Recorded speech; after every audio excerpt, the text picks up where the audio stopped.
प्रिय क्रांती मित्र हो, जय भीम, जय अशोक, जय संविधान, जय भारत. आम्हाला काय हरवता, शून्यातून विश्व निर्माण करणारी आमची जात आमच्या पराभवाच्या राखेतून जन्म घेतो नवा इतिहास, जन्म घेतो नवा इतिहास. आम्ही भीमाची लेकर, आम्ही भीमाची लेकर, भीमाचे वाघ आहे. लक्षात ठेवा, वाघाचे नख अजूनही शाबूत आहे, वाघाची नख अजूनही शाबूत आहे. राजकारण म्हटलं की आपल्या मनासारख्या काही गोष्टी घडतील असं बिलकुल होत नाही. कधी आपल्या विरोधातही काही गोष्टी घडतात, कधी आपल्याला अनुकूल असणाऱ्याही गोष्टी घडतात, कधी ध्यानी मनी नसणाऱ्याही गोष्टी घडतात. तेव्हा प्रत्येक गोष्ट आपल्याला अनुकूल राहील असं कधी राजकारणामध्ये घडत नाही. आणि निवडणुकीच्या राजकारणामध्ये म्हटलं जय पराजय हा होतच राहतो. कोणतरी एक जिंकणारा असतो, त्याच्या समोरचे हरणारे राहतात. तेव्हा निवडणुकीच्या पराभवाला जिव्हारी लावून न घेता त्यातून बोध घेऊन नव्यानं वाटचाल करावी लागते. विजयाच्या दिशेनं आपला मार्ग आपल्यालाच तयार करावा लागतो.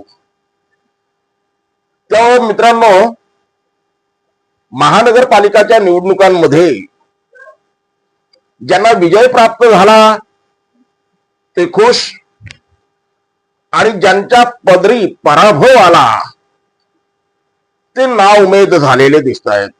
परंतु मी या ठिकाणी एवढंच नमूद करू इच्छितो की आपल्याला नाउमेद होऊन चालणार नाही.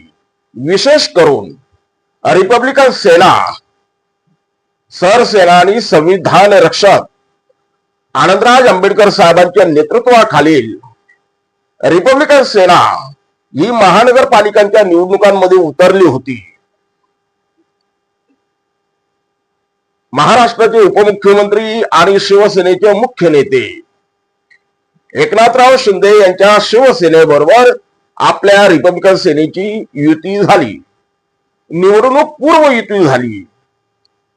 आणि त्या युतीच्या माध्यमातून रिपब्लिकन सेनेच्या वाट्याला 10% जागा येणार होत्या. म्हणजे शिंदे गटाला ज्या काही जागा मिळतील त्या जागांच्या 10% ते आपल्याला देणार होते.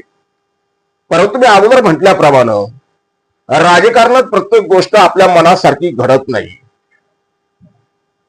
आणि युतीच्या राजकारणात, आघाडीच्या राजकारणात तर बिलकुल तसं आपल्या मनासारखं घडल असं बिलकुल काही अपेक्षा करता कामा नये. जेवढं शिंदे गटाला आपल्याला देता आलं तेवढं त्यांनी देण्याचा प्रयत्न केला. परंतु दुर्दैवानं रिपब्लिकन सेनेच्या वाट्याला कल्याण डोंबिवलीची एक जागा सोडली तर पराभव आला, अपयश आलं. आणि या साहजिक आहे, मानवी स्वभाव आहे. कार्यकर्त्यांमध्ये या अपयशानं नैराश्य येणं साहजिक आहे. कार्यकर्ता खचून जाणं, नाउमेद होणं साहजिक आहे. परंतु रिपब्लिकन सेनेचा हा कार्यकर्ता, आनंदराज आंबेडकर साहेबांचा कार्यकर्ता आहे, लढाऊ कार्यकर्ता आहे, लढणारा कार्यकर्ता आहे. त्यामुळे रिपब्लिकन सेनेचा कार्यकर्ता नाउमेद होणार नाही याची मला अपेक्षा आहे, याची मला खात्री आहे. ज्या पद्धतीने रिपब्लिकन सेनेचा कार्यकर्ता आजवर समाजसेवा करत आला, प्रत्यक्ष मैदानावरती लढत आला, ग्राउंडवरती काम करत आला, या पराभवातून बोध घेऊन तो आणखी जिद्दीनं काम करेल याची मला खात्री आहे. आनंदराज आंबेडकर साहेबांनी ते बाळ कडू, ज्याला आपण भीम कडू म्हणूया, ते पाजलेलं आहे या कार्यकर्त्यांना. ते भीम कडू या प्रत्येक कार्यकर्त्यांना दिलेलं आहे. लढण्याशिवाय पर्याय नाही, संघर्ष केल्याशिवाय आम्हाला पर्याय नाही. आणि या संघर्षातूनच आपल्याला उद्याची विजयाची वाट तयार करायची आहे. मित्रांनो,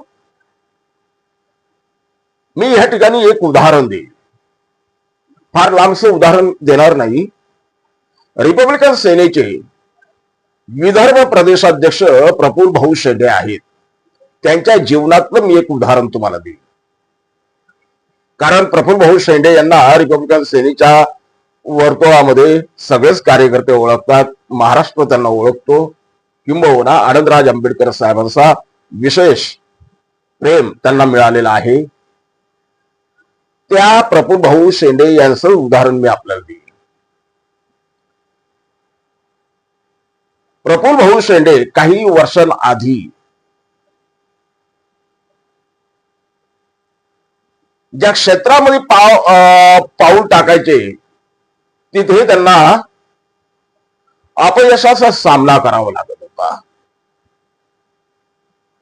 जाईल तिथं त्यांना अपयश त्यांच्या पदरी पडत होतं. परंतु ह्या माणसाने हिंमत हारली नाही. हा माणूस हारला नाही. परिस्थितीला मी माझ्या समोर वाकवल्याशिवाय राहणार नाही, परिस्थितीवरती मी स्वार होईल, ही जिद्द, ही खुणगाट या माणसानं बांधली आणि हा माणूस लढत राहिला.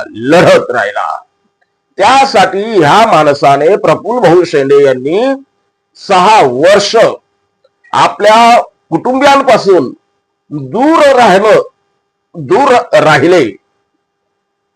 कुटुंबियांपासून 6 वर्ष ते दूर राहिले, परंतु त्यांनी आपलं ध्येय गाठलं.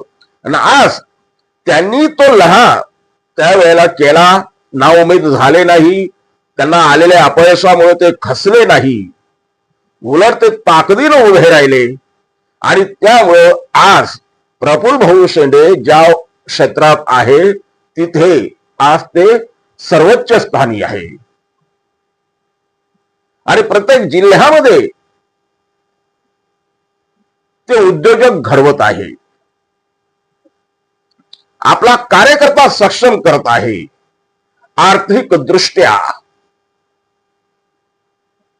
जर त्या वेळेला प्रफुल्ल भाऊ शेंडे यांनी अपयशाला कवटाळत नाउमेद होत घरात राहणं पसंत केलं असतं तर आज प्रफुल्ल भाऊ शेंडे कुठेही तुम्हाला दिसले नसते. त्यांनी चिकाटीनं, संघर्षानं हे सगळं वैभव प्राप्त केलेलं आहे. आणि म्हणून रिपब्लिकन सेनेच्या कार्यकर्त्यांनी सुद्धा नाउमेद होता कामा नये. निवडणुका आहे, येतात जातात, हार जीत होत राहते. मी मागच्या अनेक व्हिडिओमध्ये म्हटलं, जिंकलं तर उन्माद करू नका, जवळच्यांना विसरू नका, आणि हारले नाउमेद होऊ नका. आज पराभव झालाय, परंतु ह्या पराभवाच्या सर्राखेतून नवा इतिहास आपण जन्माला घालू. या पराभवाच्या सर्राखेतून आपण उद्याचा इतिहास जन्माला घालू. अरे, आपण भीमाचे वाघ आहोत. हारणं आपल्याला माहित नाही आणि हारून घरात बसणं आपल्याला माहित नाही. बेधडक तू आहे भीमाचा वाघ रे. या पद्धतीनं आपल्याला आपला मार्गक्रम सुरू ठेवायचंय. आनंदराज आंबेडकर साहेबांचा हात मजबूत करायचा आहे. आनंदराज आंबेडकर साहेबांना राजकीय परिवर्तन घडविण्यासाठी, सामाजिक क्रांती घडविण्यासाठी त्यांचे हात आपल्याला मजबूत करायचे आहे. आनंदराज आंबेडकर साहेब हे इथल्या आंबेडकरी समाजाचं एक प्रामाणिक प्रतिनिधित्व आहे. आंबेडकरी चळवळीचं ते एक वैभवशाली दागिना आहे. हा दागिना हा अत्यंत अनमोल असा आहे. त्या आनंदराज आंबेडकर साहेबांना ताकदीनिशी आपण साथ देऊया. ह्या निवडणुकीमध्ये हारलोय, हरकत नाही. पुढच्या निवडणुकीमध्ये व्याजासहित बदला घेऊ. लोकसभेत आमचा प्रतिनिधी गेला पाहिजे, विधानसभेत आमचे प्रतिनिधी गेले पाहिजे. या जिद्दीनं आपण काम करूया. रिपब्लिकन सेनेच्या कार्यकर्त्याला ना उमेद होणं माहीत नाही, पराभवानं खसून जाणं या रिपब्लिकन सेनेच्या कार्यकर्त्याला माहीत नाही. त्यामुळे उठा. निवडणुकीत पराभव झाला म्हणून काय झालं? विजयाचा महामार्ग आपण तयार करूया. जय भीम. प्रिय क्रांती मित्र हो, भीम पॅन्थर या आपल्या हक्काच्या यूट्यूब चॅनलला कृपया सबस्क्राईब करून आम्हाला विषमतावादी शक्तींच्या विरोधात लढण्यासाठी बळ द्या, शक्ती द्या, ऊर्जा द्या. कमेंट करा, लाईक करा, शेअर करा.